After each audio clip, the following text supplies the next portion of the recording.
Ladies and gentlemen, boys and girls, rockers of all ages, prepare to be electrified, as today we're diving into the world of a band that's as shocking as their name suggests, and I talk of none other than one and only Electric Eel Shock. Now, if you haven't come across this band, they were formed in Tokyo in 1994, and since then they've been delivering high voltage rock and roll for 3 decades with a sort of punk flavours and a sort of a gritty garage atmosphere. The band's founding members, Akihito Morimoto and Kazuto Meikawa, first met in high school in Osaka.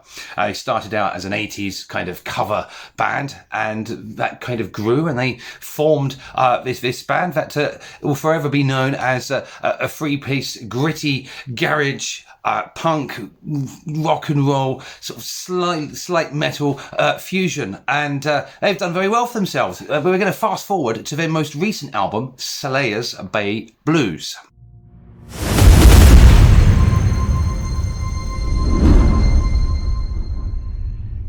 So Slayers Bay Blues, which might have to kind of pause there because it feels like a tongue twister, is an album that was released in April 2023. So it's almost a year old, and it's a testament to the band's experimental spirit. There's a mass of influences heard in their sound. It was recorded in Tokyo and New York in 1999. And this 12-track affair is a kind of reaction to the too clean recording style on Maybe We Could Beat Nirvana. The album being a mix of both spontaneously kind of created tracks as well as planned written material. An example of the more spontaneity side of the release is a track called Orange Is Back, which was a reaction to someone actually returning the guitarist's orange amp during one recording session. Fans and critics alike have praised the album for its raw energy and innovative sound. I've given it a listen. I must admit I'm new to the band, despite we've been going most of my life, well, 3/4 of my life.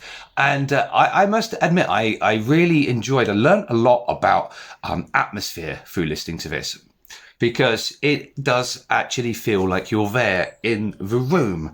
We get very used to a kind of polished, high production, lots of kind of virtual instruments and plugins that kind of neutralize the natural ambiences of the instruments. Now, I'm sure we can't all get away with kind of pops and crackles and things like that, but some sort of elements of that in a recording actually remind you that this is a band. These are people wielding instruments complete with all of the squeaks and sounds, and it took me back to playing with my friends on guitars in a garage. You listen to certain elements, such as like the drums. You can feel the kind of the rattle of the snare. The sort of reverberation in the room, and in the drums themselves that the bass guitar produces, and it's beautiful. It's very well crafted. I think the music industry has kind of changed a little bit. We are now very used to hearing releases before seeing things go live, and this is perhaps the other way round. It gives you that live impression whilst fitting into the mold of let's release it on Spotify and get it all digitally out. I think it's a charming album. I'm going to spend some time whilst on my kind of travels this week listening to the back catalogue to see kind of the growth and where they come from. But as for the music, it's engaging, it's bouncy, it's fun, and the production style of it adds to the fun. So I can see how it went down well. So it's a live experience in your ears, and they are actually playing live. So let's talk about their tour.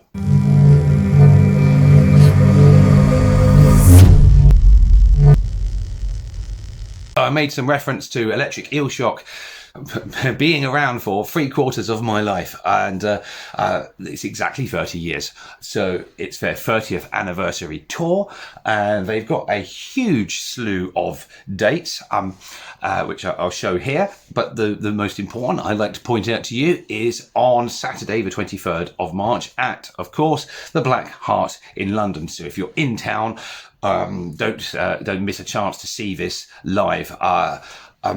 If their live kind of demonstration of their material is as natural and as atmospheric and as energized as what I've heard in Slayer's Bay Blues, then it's going to be a real treat. It's real authenticity. So there you have it. Electric Eel Shock, a band that truly embodies the spirit of rock and roll and punk and just real authenticity. Again, I keep coming back to that word. From there, they've had some humble beginnings in Tokyo, and then they've progressed to worldwide tours, and they've never stopped delivering high voltage performances. I'm trying to think of anything associated with the word electric to put there, but with this 30th anniversary tour, they're showing no signs of, I don't know, flicking the switch to off. I've run out of electricity references. Shocking, I know, but that's all for the video. If you've liked this, then don't forget to like, comment, share, subscribe. But definitely, if you're new to Electric Eel Shock, then this has been my introduction and you've enjoyed it. That's doubly awesome. Thank you very much.